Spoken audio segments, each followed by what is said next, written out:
પ્રાયોજક છે cancer healer centre, a new beginning. બનાસકાંઠામાં mega business એક્સપોનો આજે છેલ્લો દિવસ.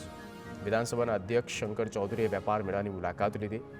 આ દરમિયાન તેમણે ટૂંક સમયમાં વાવ થરાદ જિલ્લાનું નોટિફિકેશન સામે આવે તેવા સંકેત આપતા કહ્યું કે થરાદ વિકાસના પંથે આગળ વધવા માટે તૈયાર. થરાદના લોકોની પ્રગતિ થાય તે દિશામાં સતત પગલાં લેવાઈ રહ્યા છે.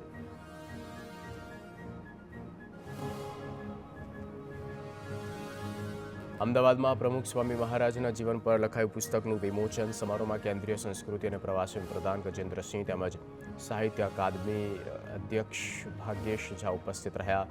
શાહીબાગ સ્થિત બીએપીએસ સ્વામિનારાયણ મંદિર ખાતે વિશેષ કાર્યક્રમમાં મોટી સંખ્યામાં બીએપીએસ સંપ્રદાય સાથે જોડાયેલા ભક્તો પણ હાજર રહ્યા હતા.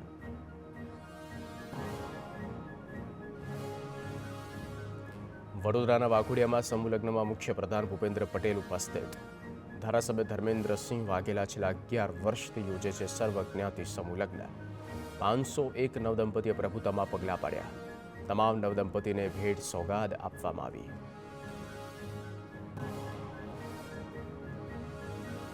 નવસારીમાં પ્રકૃતિને પૂજનારા પારસી સમુદાય દ્વારા પૂર્ણા નદીના કિનારે પાણીની પૂજા કરાઈ. પારસી લોકોમાં તેમના આવા દેવીને પ્રાર્થના કરી ફળદ્રુપતા અને સમૃદ્ધિના આશીર્વાદ માંગવાની છે અનોખી પરંપરા. નવસારી શહેરના પારસી સમાજના લોકોએ દિવસે સંધ્યાકાળે શહેરના વેરાવળ ખાતે પૂર્ણા નદી કિનારે ભેગા થઈ પવિત્ર જશનની ક્રિયા કરી. દૂધમાં સાકાની જેમ ભળેલા પારસી સમાજે આજે પણ નવસારીમાં તહેવારે જીવંત રાખ્યા. પારસી સમાજે આજે જળપૂજન કરી ધાર્મિક પરંપરા જાળવી રાખી. પારસી ધર્મગુરુ જશનની પવિત્ર ક્રિયા કરી હાજર પારસી સમાજ લોકમાતા પૂર્ણા નદીના પાણીને વંદન કરી ફૂલ શ્રીફળ અર્પણ કરી.